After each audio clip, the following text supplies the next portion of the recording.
I am Dr. Ruchika Verma, Assistant Professor in CMP Degree College, is going to present a module on gender and its interaction with other determinants of health.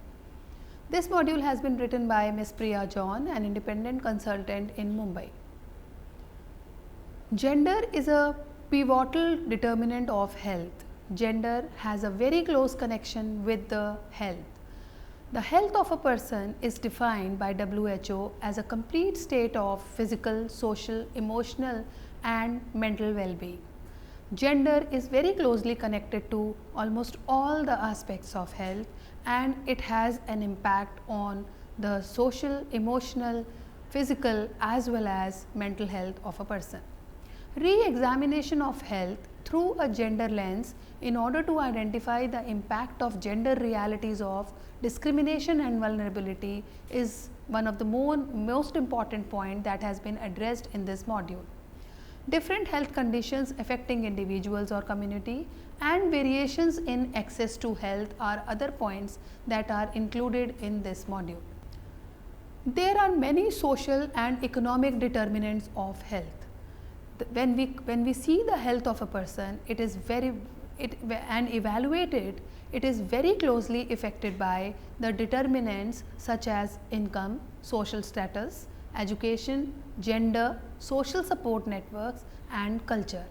It has been seen that the health of a person is very closely associated with the kind of status he enjoys in the society, the education and the gender to which he or she belongs. Social support networks and the culture in which he or she is living is also a very powerful determinant to decide whether the person will enjoy a healthy lifestyle or not. Physical environments such as health services, systems, safe water, clear air, healthy workplace, roads, etc. are some of the other physical determinants of health. Person's individual characteristics owing to genetics and behavior and coping skills such as keeping active, not smoking, drinking, etc. according to WHO are important determinants of health. If we see the health of a person in totality, it gets affected by not only the biological determinants but also the social and cultural determinants in which he or she is surviving. Biological factors affects the health of a person in a universal way. However, the social factors and the cultural factors, they affect individually in a different manner. The coping strategy and the stress experienced by a person in his or her life are very important determinant factors in the health of a person. Many people, they experience stress in their lives, but their coping style will decide whether they will be affected by that stress or they will not be affected by that stress. Gender is a very important determinant and it itself a socio-economic reality that influence health. Population with low incomes have poorer health outcomes and access compared to those with higher incomes. It has been established by researchers like Baru et al. In 2010 and Bhatia and Cleland in 2001 that population with low incomes, they have poor health outcomes, and they are also very much unaware of the facilities available, health facilities, and cannot have proper access to it. Another category of gender, that is transgenders belonging to low socioeconomic strata, are forced to beg and engage in sex work. There are a lot of socioeconomic factors that are affecting the health of a person. Health risk directly linked to systematic deprivation and marginalization are considered as an important factors, and this has been established by Sain, Austin and George in the year 2007. There are a lot of researches available which establish the linkages between socio-economic determinants and the health of a person. Study among women in Goa who have difficulty in meeting their daily needs and hunger risk factors to postnatal depression are suffering with such kind of postnatal depression and hunger risk factors, which has been established by Patel, Rodriguez and D'Souza in the year 2002. Besides that, there is an abundant research which indicates a clear indication of social and economic determinants of health. Evidence from Karnataka, there is an evidence from Karnataka also, in which it has been seen that poor women are least likely to receive treatment compared to poor men. Non-poor women and non-poor men, they also even enjoy a better health status as compared to poor women. This has been established by Iyer, Sen and George in the year 2007, and this leads to a clear conclusion that the socio-economic status had direct linkages with the health status of a person. Study on access to antiretroviral treatment among transgender women and coatis indicates barriers stemming from stigma and discrimination. This was studied by Chakrapani et al. In the year 2011, who did a study on transgender women, and they found that there are many barriers which are due to stigma and discrimination towards transgender people, and this led to poor health services for these category of women. According to Barker G et al. In the year 2011, 37% men admitted ever using violence against partners, while 25% admitted to ever using sexual violence against a female partner or any other women. There is an acceptance by men that they are committing violence against their female partners, and this has lot of impact on the physical as well as mental health of women.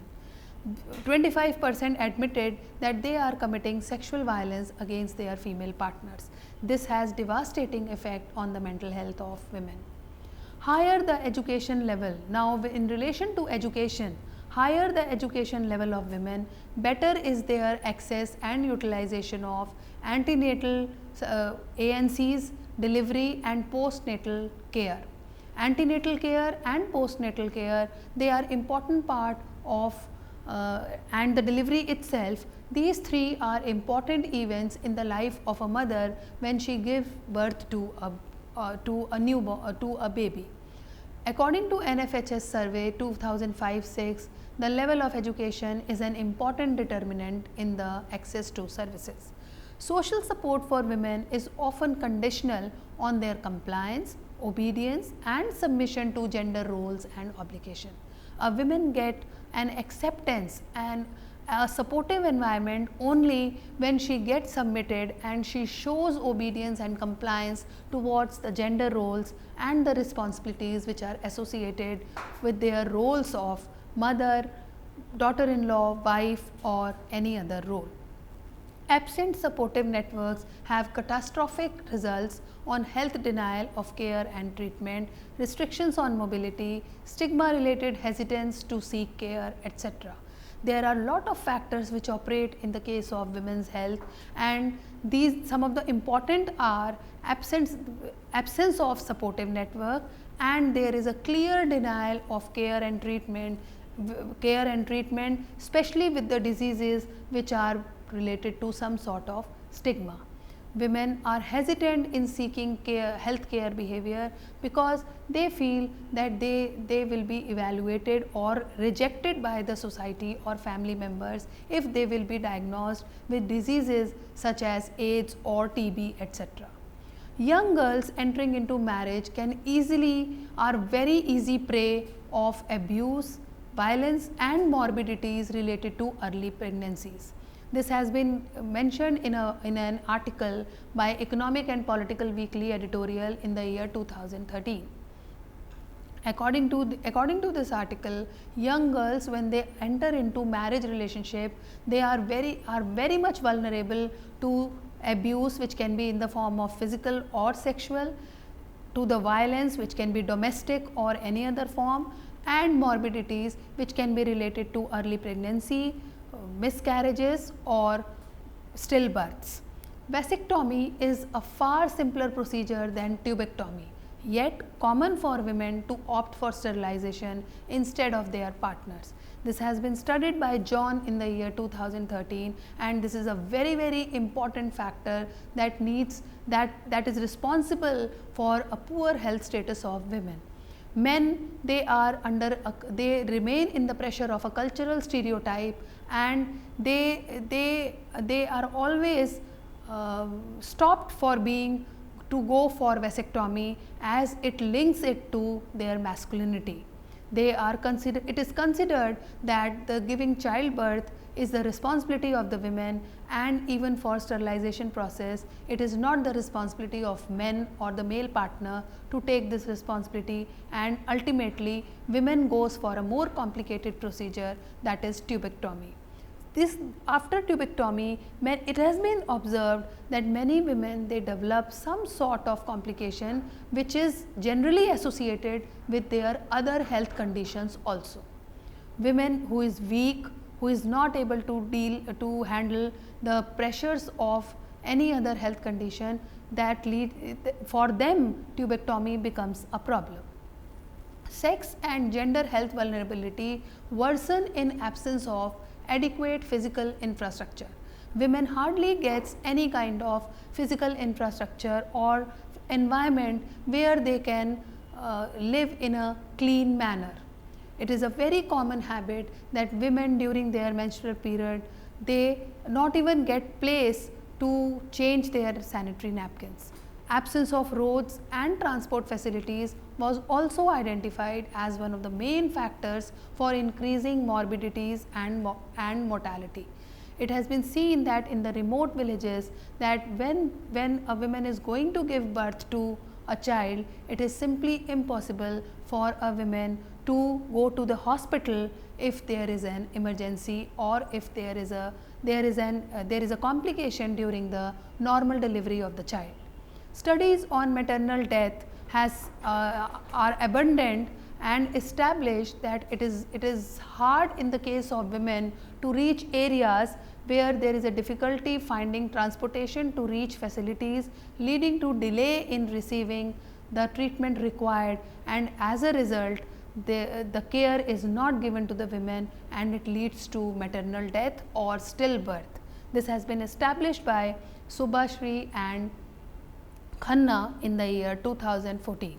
The physical environment also gives so many factors, and there are so many determinants which are present in the physical environment, the infrastructure, the development of the city, the factors which are prevalent in the village. All those factors leads to the health problems in women. There are so many evidences, there are so many cases which indicate that the physical environment is responsible for the poor consequences in the health condition of women. Drinking water is yet to reach each and every household in the country. It is unfortunate that even today the safe drinking water is not available for many people in the villages. 858 rural and 896 urban per thousand have sufficient drinking water throughout the year. This is according to the NSSO survey in the year 2013, which is very less, and as a result almost 100 people per thousand are not able to get safe drinking water. Availability of toilet facilities reveals that the proportion of households with a latrine facility is very low at which is according to NSSO 594 for rural and 88 per thousand households. So it is quite unfortunate that in the physical environment where the basic amenities like toilets and safe drinking water is not available, then what kind of health condition will the people of that particular environment will have. Such kind of facilities are generally not attended by the people, and illiteracy add it to the gravity of the problem, because people are not aware that if they drink unsafe water, then what kind of problems they can face. There are so many cases, there are so many incidences where unsafe drinking water leads to severe health problems in people in masses. There is a dire need for more facilities in the country. According to RHS 2013, there is a shortfall of 19.4% in HSCs, 18.14 in PHC and 29.72 in CHCs. 69% specialists including gynecologists are not recruited. There is a dire need of gynecologists at all the most important in the rural areas. According to Rural Health Survey 2012, 69% specialists are required for gynecological purposes.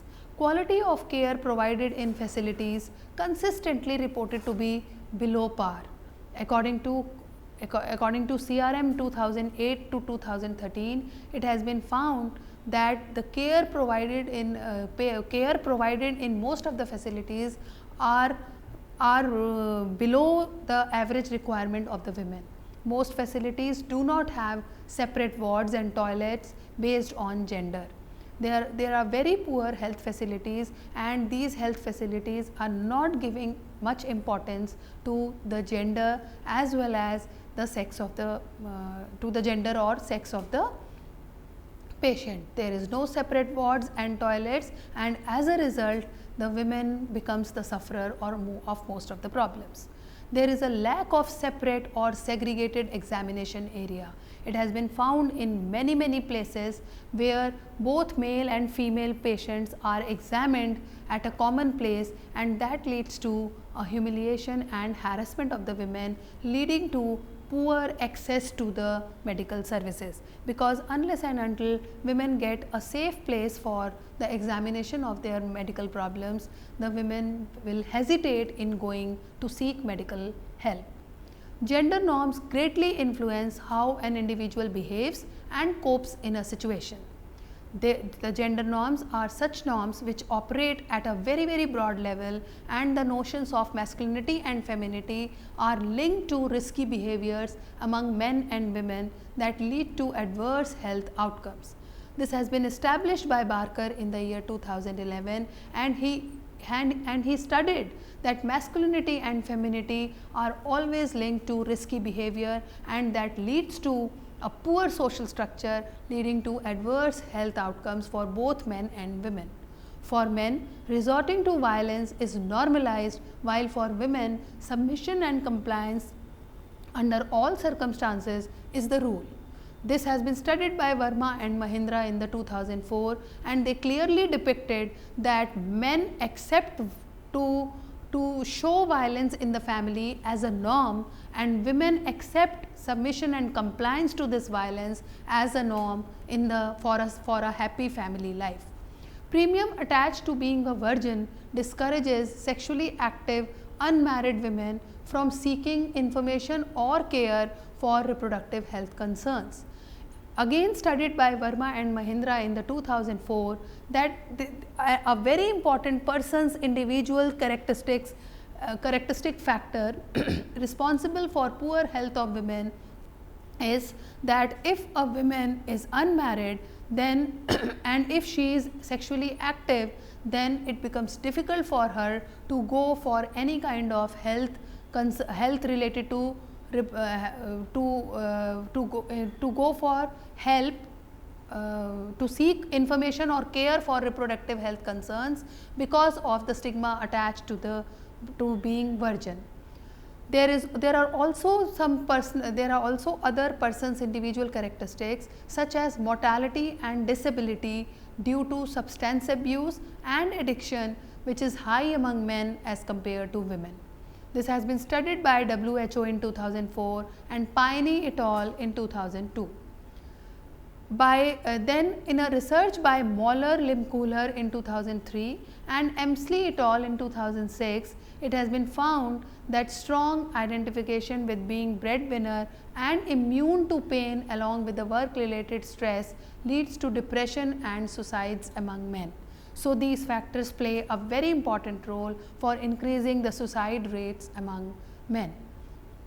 Women seem to seek treatment for health complaints at advanced stage once the problem becomes too difficult to bear.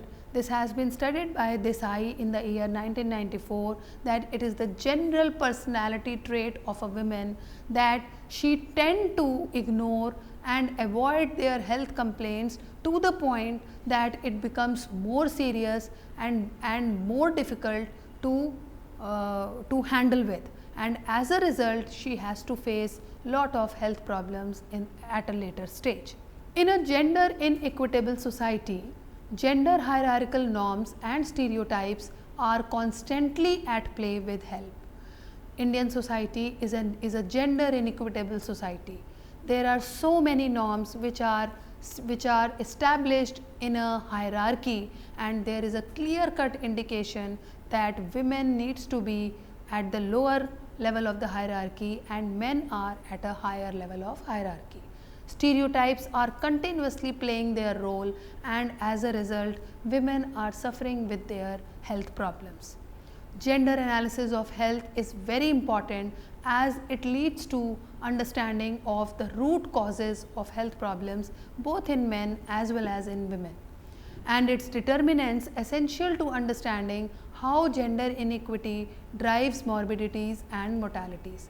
There are so many cases: teenage pregnancy, premature birth, stillbirth, malnutrition, underweight children. All these cases, all these problems are result of gender inequitable norms in the society. It is very important to analyze each and every aspect of health and its close connection with gender. Gender interacts with socio-economic determinants also, and the physical environment and a person's individual characteristics. It has been noticed that the individual characteristics of a person are different for male and for female. In Indian society, it has been noticed that male, they are in a dominating position and always enjoys a superior status in the family, leading to better health services, better health conditions as compared to women. Gender working alongside other determinants accentuates vulnerabilities to health conditions and causes inaccessibility to health. So, it is very important that gender, since working as an important determinant and making women more vulnerable to health conditions, is cause health conditions problems and also increasing inaccessibility to health. So, it is very important to do a proper analysis of gender in relation to health to understand the problems in depth. Thank you so much.